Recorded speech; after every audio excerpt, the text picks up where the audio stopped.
I'm Steve Turano with Ask a Real Expert. This video is going out to Strukel, and he told me his name rhymed with strudel, so I hope I'm pronouncing it correctly. He was asking me about macros.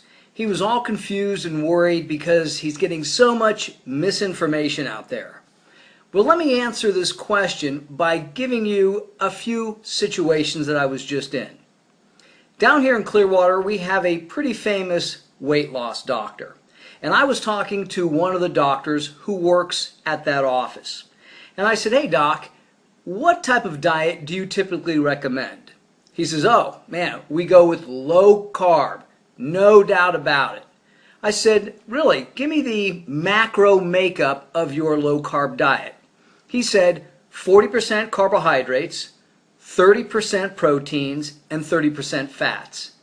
And I go, wow, that doesn't really seem like that's very low carb. I said, because I typically recommend 50% carbohydrates, 30% proteins, and 20% fats. So really, 50% carbs versus 40% carbs, not a huge change. And he said, really, it's all these processed sugars, all these foods out there that are killing us. We can't digest all this high fructose corn syrup and all this other stuff. And hey, I am not doubting that for a second. There are so many processed foods out there with tons of sugar, cereals and cookies and cakes and Pop-Tarts and all sorts of stuff. Yes, absolutely. Why are they saturated with sugar? Because sugar tastes great. So anyway, talking to this doctor, and I said, well, that's interesting, doc. I said, how many calories is your typical diet for somebody who's trying to lose weight, who's really in a bad situation, meaning they have to lose weight or they're going to die? He says, oh, well, our low-carb diet is 800 calories. Oh, whoa, doc. You mean to tell me your low-carb miracle diet is only 800 calories? He's like, yeah. And then we also put these people on stimulants so they have energy and it speeds up their metabolism as well. And I'm like, dude, there really isn't much difference between 50% carbs and 40% carbs. But the big difference is they're only eating 800 calories. And he said, oh yeah, absolutely. He said, we found out that if we increase their protein and their fats too much, they got fat. So in the end, it was still the total number of calories they took in, and we still have to create a calorie deficit for these people to lose weight. I said, oh, okay. So now I'm in the gym a couple days later. My buddy and I are talking to a guy who's getting ready for a bodybuilding show. He's there. He looks great. He's huge. Now he's supplementing because you need that if you're going to be competing at any level in bodybuilding. And he's about a month out. He's big. He's ripped. He looks good. And I asked him, I said, hey, Mike, how many calories are you taking in? And he said, I don't know. I have no idea. Really? Calories are the currency of weight loss and weight gain, and you don't know how many calories you're taking in? No, I have no idea. I'm thinking to myself, if you're going to do additional shows, maybe you should count your calories so you know where you are, how many days out, what worked, what didn't.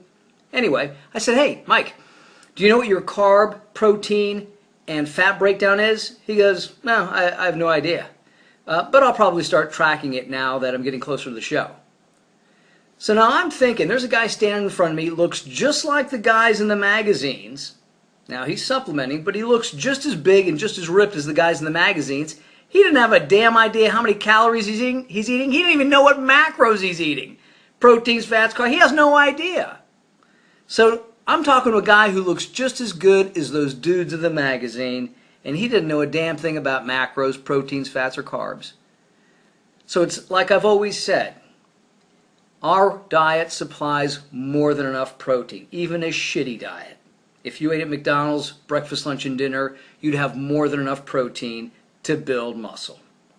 So if you're worried about losing body fat, you have to create a calorie deficit, regardless of what you eat. If you're worried about getting big, the number one thing you need to do is lift hard. The second thing you need to do is lift consistently. And the third thing you need to do is lift intelligently. Those are the most important things, okay? Because we get more than enough proteins. Our diet is laden with carbohydrates. So again, when you're talking about when I should eat, what I should mix, forget all that garbage. Just work out consistently. And I'm telling you, we get guys who train with us. Most of the guys who train with us are supplementing.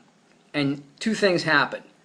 One guy either says, man, this is great. I'm getting bigger and stronger than I ever have.